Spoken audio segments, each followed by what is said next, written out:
We had a near disaster, and here's how we coped with it. We're probably not the only ones on the planet who will ever experience this, so this might help you too. We left the windows open on a nice day, enjoying the breeze, and were out when a wild storm came up and rain blew in on this knitting machine. This is my SK150. It is a very old, very sturdy, very simple, bulky knitting machine, and pretty close to irreplaceable. I would really be quite sad if it rusted. So immediately we took it apart. You see Jack getting into it. This slideshow is a quick overview of the basics of how one gets into such a machine, but do not worry, you need not learn it from here. We have 2 detailed videos on dismantling and reassembling. I will try to put links to them in the program notes.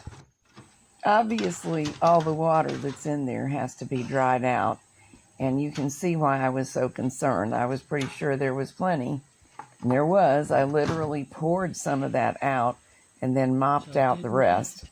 Jack completely removed everything that wasn't metal so that the whole bed can go in the mystery oil soak. This should drive out the remaining moisture and allow me to do a deep clean at the same time, and it is time. Marvel Mystery Oil is a product we've talked a lot about in other videos.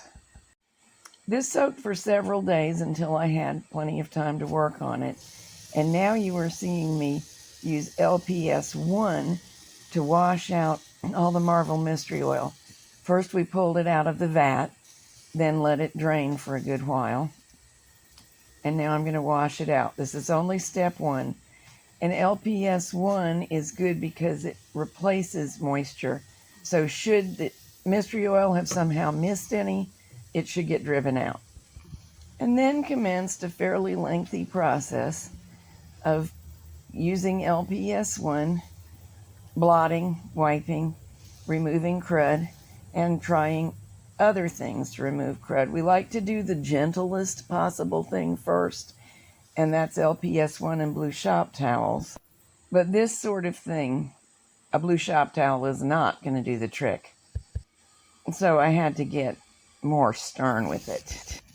The next step up is a brass brush from time to time and the use of some steel wool, the very finest steel wool. Some of what I'm getting off is ordinary discoloration that just builds up from knitting, and that's okay. But it is time for it to go. Some of it is from getting wet.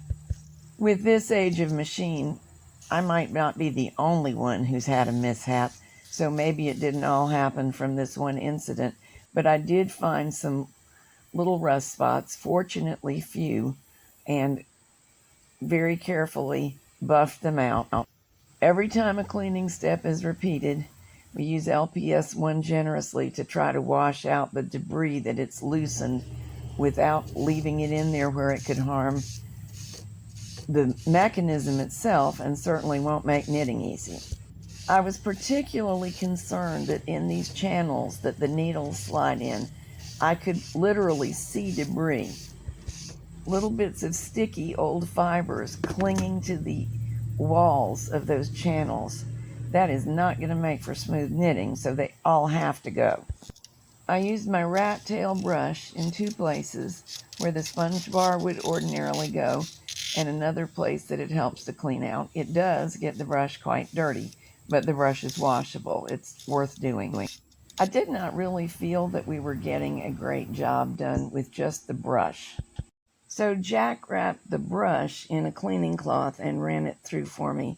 It was very tight, that's why he had to do it, but it also got all kinds of nastiness out. These needle channels proved to be a real challenge. For some reason, that fiber just kept sticking to the inside edges. So I ended up going through them all with a probe, as you see, and wiping it after every channel. Then trying to pick up every bit of the fiber that might have popped out on both sides. Did this on the surface and on the back with this cleaning cloth.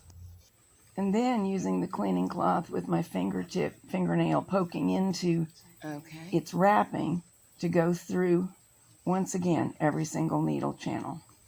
All kinds of stuff still came out, but I think I did finally get it. For those new to machine maintenance, since the needles slide to and fro, the needle butts slide to and fro in these channels, debris in them can slow them down. If the speed is not as it should be, all kinds of other knitting problems develop.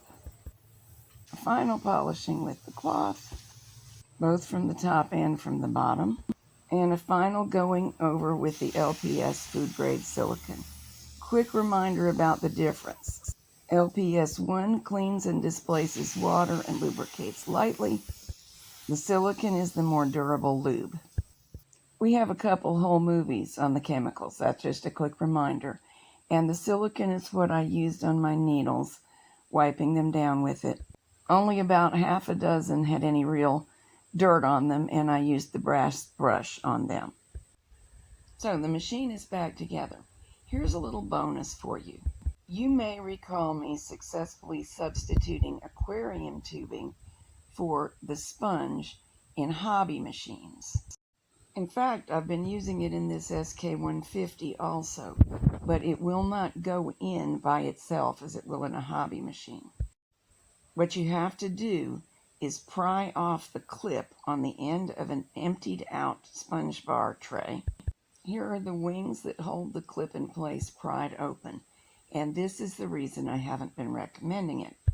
That is really hard to do. I could not succeed, at least on the bar I had to work with.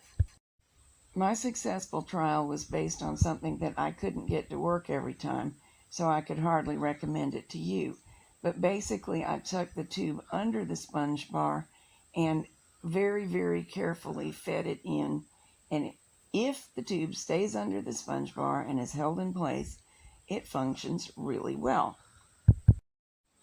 Jack agreed to try to make a more permanent solution by prying open the two wings that hold the brown clip in place. He did succeed, but the reason this is at the tail end of a movie rather than its own movie is that even for Jack this was really difficult, so I'm not sure how many people can manage it. But if you feel brave and strong, here's what we did.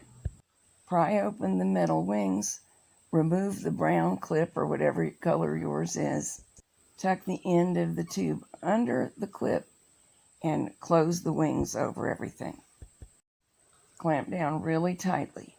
There is the tube clipped in place.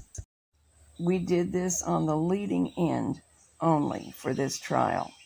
While inserting the tube, we found it important to keep hold of the tube and put some pressure on it. Don't try to let that clip do all of the pulling. It just won't do it. But this only took us one try after inserting it with the clip.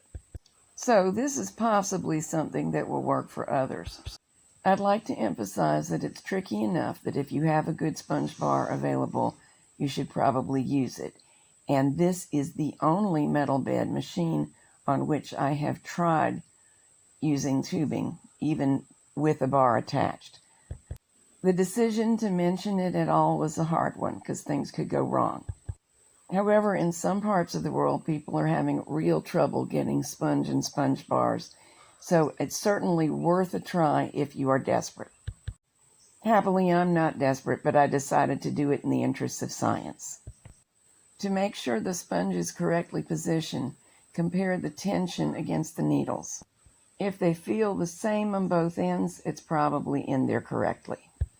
My beloved machine is back to work, rust-free, and well protected. And if I ever leave the window open again, boy, that cover will be weighted down.